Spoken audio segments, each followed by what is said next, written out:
Kenalkan, nama saya Titin Agustina. Saya dari Desa Tambakerjo, Kecamatan Bus Pesantren, Kabupaten Kebumen. Usaha kami adalah Alisa, yang main produknya adalah sate ambal dalam kemasan. Juga kami punya beberapa produk yang lain seperti pasien oven, juga produk-produk inovatif yang lain yang kami bekerja sama dengan UKM binaan. Semuanya kami produksi dengan cara di oven, jadi mengurangi minyak, membuat rasanya lebih crunchy, juga selain itu mempunyai umur simpan yang lebih panjang. Kalau Alisa sendiri pertama kali dibuat itu tahun 2016. Kalau untuk mendapatkan legalitas pertamanya itu tahun, saya ingat banget ya, itu jadi tanggal berdirinya Alisa, yaitu tanggal 31 Desember 2016. Waktu itu masih belum memproduksi banyak, jadi masih prototype, tapi pada tahun 2017 karena saya kekurangan modal, waktu itu saya coba ikut kompetisi untuk menambah modal. Dan waktu itu tahun 2017 kompetisi pertamanya Alisa itu juara 2 tingkat kabupaten di lomba Krenova, kreativitas inovasi masyarakat, untuk produk sate ambal kemasan. Dan alhamdulillah berbekal juara 2 itu kami dikirim ke provinsi, dan alhamdulillah di provinsi sampai dengan kementerian malah kita masuk di 10 terbaik nasional untuk tahun 2018 untuk produk sate ambal, teknologinya, pengemasannya.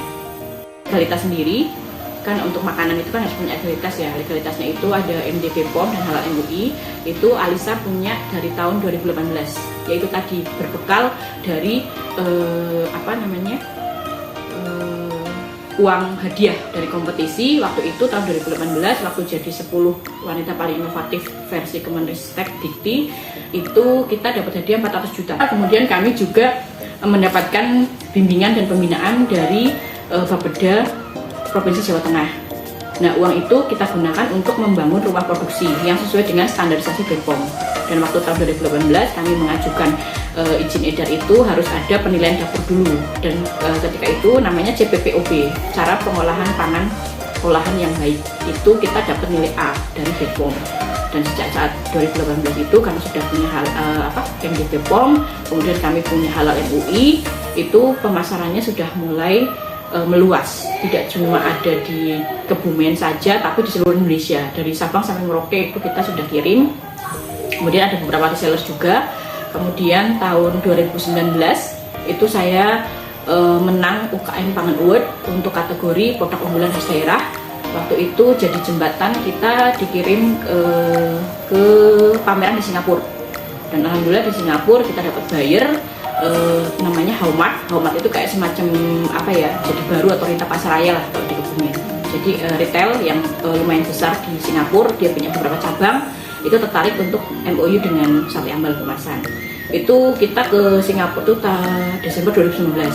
Tapi pas kita mau kirim, kita dikasih waktu 6 bulan untuk 1 kontainer. Ternyata pada Maret 2020 itu pandemi. Jadi waktu itu belum sempat terkirim yang per kontainer-kontainer itu karena terhalang oleh pandemi.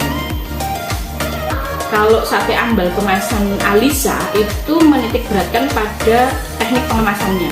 Jadi umur simpannya untuk sate ambal biasa itu kan sekitar 1-2 hari. Nah, kalau Alisa ini bisa tahan sampai 412 hari di suhu ruang, tanpa harus masuk freezer, tanpa harus masuk kulkas. Itu di suhu ruang saja sudah bisa 412 hari. Dan dengan berbekal value produknya kan punya umur simpan yang panjang, sehingga rantai distribusinya bisa kita perluas. Kalau tadinya sate ambal hanya dipasarkan di Kebumen, karena ini bisa awet 1 tahun, kita sudah pasarkan ke Rusia, ke Belgia, ke Amerika, ke Jepang. Jadi value produk yang itu kemudian menjadikan kekuatan dari Alisa. Kalau misalnya secara resep mungkin sama ya, jadi istilahnya kami menggunakan 12 rempah, kemudian kami menggunakan gula Jawa organik, kami menggunakan tusuk sate yang lebih higienis, tidak pakai lidi tapi pakai bambu. Itu sebenarnya awalnya kita itu pengen menghadirkan produk lokal inovatif Kebumen, tapi bisa dinikmati di mana saja dan kapan saja, tanpa orang harus repot-repot ke Kebumen. Awalnya sebenarnya untuk strategi brandingnya itu adalah ya itu tadi, mengedukasi konsumen. Kalau untuk awal waktu tahun 2017 atau 2016 kan masih riset. 2017 itu pertama kali kita bikin itu sehari cuman bikin 10 pack karena alatnya waktu itu masih sangat terbatas, jadi alatnya kalau udah 10 pack itu dia macet, nggak bisa dipakai lagi, jadi harus dibongkar dulu. Nah baru besoknya lagi baru bisa dipakai lagi. Waktu awal 2017 itu kita mulai dengan 10 pack per hari. Nah terus waktu 2018 itu sudah punya izin edar, itu sampai kita pernah ngalami sebulan itu 4.000 sampai 10.000 pack. Waktu itu karyawan itu saya laki-laki semua waktu itu, dan waktu itu nggak dibikin sendiri semua, tapi kita kerjasama dengan pengrajin sate yang ada di Ambal. Jadi kita hanya membakar dan mengemas. Itu sempat terjadi sampai tahun 2019 dan 2019, 1,5 tahun itu kita hanya mengemas tapi tidak memproduksi satenya. Nah, waktu itu penjualan sudah tadi bisa 4.000 sebulan, 4.000 pack sampai 10.000 sampai tahun 2019 itu. Dan waktu pandemi, nah itu kendala kita itu ya pas pandemi, karena kan sate kita itu kan tidak dikenal masyarakat luas. Sate kita hanya sate khas Kebumen, yang orang nggak ngerti Ambal itu nama sapi, nama domba, apa nama ayam gitu. Mereka istilahnya masih meragu-ragu sate apa sih ini. Dan waktu itu kendala terberatnya itu karena produk kita terlalu segmentasinya kecil lingkupnya, hanya untuk Kebumen saja. Masuk di online kelabakan kita karena orang nggak kenal. Dan waktu itu salah satu kendala kita karena terlalu segmented, tidak dikenal, masuk ke online. Kemudian untuk waktu itu juga kita mengalami beberapa kali pembajakan ya, untuk Instagram kita 2 kali dibajak, di retas itu nggak bisa lagi masuk ke Instagramnya. Padahal kita ngumpulin follower, saya bukan tipikal orang yang membeli follower, jadi istilahnya kita ngumpulin dari sedikit demi sedikit. Ternyata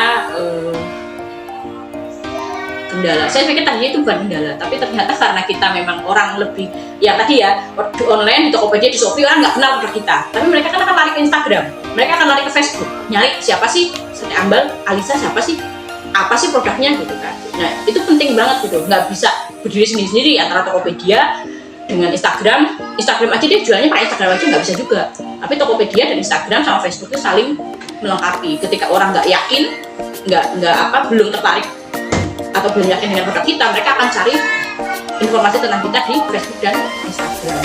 Dan ternyata kendalanya yaitu Instagram kita di-hack sampai 2 kali.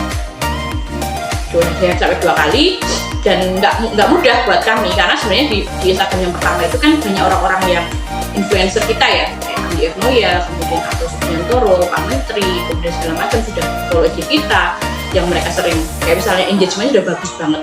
Kalau di Instagram lama itu, kalau kita bikin postingan yang komen tuh banyak ya Mbak ya, tapi di Instagram yang baru kan memulai dari awal lagi untuk membangun engagement itu.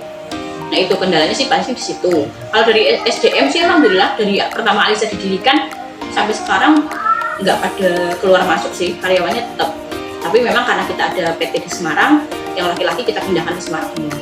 Karena di sini kan juga pasca pandemi toko oleh belum membaik penjualannya, jadi sekarang omset rata-rata berapa ya, 60 sampai 75 ya Mbak ya untuk yang tahun ini. Ini mungkin tips ya Bu buat kita yang lagi belajar bikin usaha. Bagaimana sih Bu cara memanajemen usaha di pemula?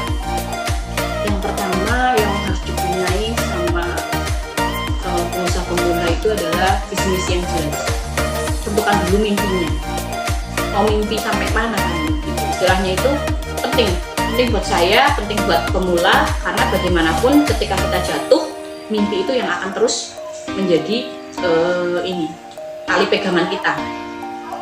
Terus yang kedua, konsisten, karena nggak ada sesuatu yang abrakadabra ya, bahkan Indomie aja harus direbus 3 menit ya untuk bisa jadi makanan, walaupun dia dibilang instan gitu ya, tapi instan pun dia pakai proses gitu. Jadi menurut saya yang pertama itu tentukan impiannya, visi ke depan. Yang kedua, konsisten, atau dalam bahasa Islamnya mungkin istiqomah ya. Karena gini, banyak sekali orang yang mencoba 1-2 kali tapi ternyata gagal dan mereka udah nggak mau lagi. Tapi percayalah, saya sudah mengalami semua kegagalan itu dan menemukan satu kunci bahwasannya dalam sebuah bisnis, dalam sebuah usaha, 3 tahun pertama adalah lembah kematian. Kalau kita nggak konsisten selama 3 tahun, ya jangan berharap kita akan menjadi usaha yang sustain. Jadi istilahnya itu selama 3 tahun itu entah mungkin ordernya banyak komplain, entah itu mungkin belum laku, belum dikenal, atau mungkin SDM-nya keluar masuk, mungkin sistem marketingnya belum tepat, segala macam. Pokoknya selama 3 tahun itu kita nyebutnya itu adalah lomba mati untuk memulai. Jadi setidaknya kita harus konsisten selama 3 tahun melakukan hal yang sama. Mau hujan, mau badai, mau laku, mau nggak laku, tetap harus konsisten. Nah setelah 3 tahun baru akan terlihat hasilnya. Untuk konsep pemasaran Aliza ini seperti apa? Ya kita pakai sistem offline dan online ya. Kalau untuk sistem offline ya tadi di toko oleh-oleh, di retail modern kayak misalnya Rita, Superindo kita baru masuk ya. Kita baru masuk di Superindo, Transmart, Gelail. Di toko-toko oleh-oleh itu kita nggak cuma di Kebumen ya, di Jogja. Ini nambah lagi di Semarang, sama besok akhir bulan saya ada meeting dengan 50 toko oleh-oleh dan retail di Jawa Timur. Jadi itu untuk konsep offline-nya. Tapi jangan salah, offline dan online itu saling berkaitan. Jadi istilahnya nggak bisa kita naruh toko oleh terus kita biarin aja. Payu-payu karepmu. Itu kan pengusaha konvensional.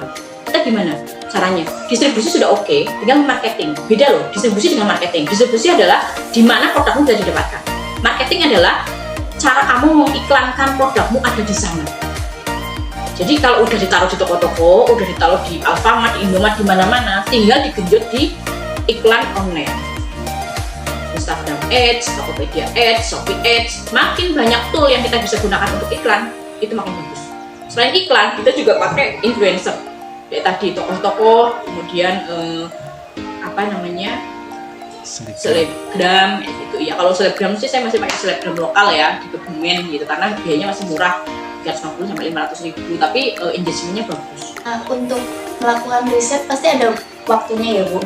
Itu jangka waktunya? Sate Ambal itu 2015 sampai 2017 ya, berarti 2 tahun. Itu yang melakukan riset Ibu sendiri Iya. atau ada bantuan dari orang lain juga? Kita melakukan riset sendiri, tapi setelah riset itu kita lakukan, kita mengujikannya baru. Kita mengujikan ke laboratorium, kita nggak punya laboratorium sendiri. Oh iya. Nah itu baru ke IPB yang punya teknologi pangan sama ke UGM yang punya teknologi pangan. Mungkin kasih semangat untuk kita nih teman-teman ya. Motivasi teman-teman. Apa ya? Karena saya sebenarnya gini, dari zaman saya masih jadi mahasiswa pun saya sudah jadi pengusaha ya waktu itu. Jadi pertama adalah jadi pengusaha, jadi mahasiswa itu jangan hanya terfokus pada bagaimana kita menyelesaikan atau mendapatkan nilai yang bagus. Kita harus mengasah kita harus mengasah ini juga social planner kita gitu. Jadi nggak cuma nilai yang bagus, tapi juga sosialnya bagus ditambah dengan plannernya. Plannernya itu adalah usaha yang kita lakukan. Untuk memulainya nggak susah gitu. Jadi ibaratnya kalau masih jadi mahasiswa itu kan waktunya terbatas ya. Jadi yang pertama kali dilakukan adalah memetakan potensi lokal. Caranya gimana? Tulis pakai buku jarak 1 kilo sampai 3 km dari rumah kamu itu, dari kampusmu itu katakan, atau dari kampus atau dari rumah, jarak 1 sampai 3 km. Coba tuliskan 5 sampai 10 potensi lokal yang ada di daerah. Dari 5 atau 10 itu nanti ambil big 3 terbaik. Nah, dari 3 terbaik nanti diambil 1 terbaik yang akan dijalankan. Jadi istilahnya untuk memulai itu sebenarnya tidak ada batasan waktu kapan harus memulai. Kalau sekarang bisa dilakukan, kenapa? Jadi bisa jadi mahasiswa yang berprestasi, tapi juga punya social planner. Dan itu akan menjadikan kita setelah lulus itu bukan jadi pengangguran, tapi akan jadi istilahnya itu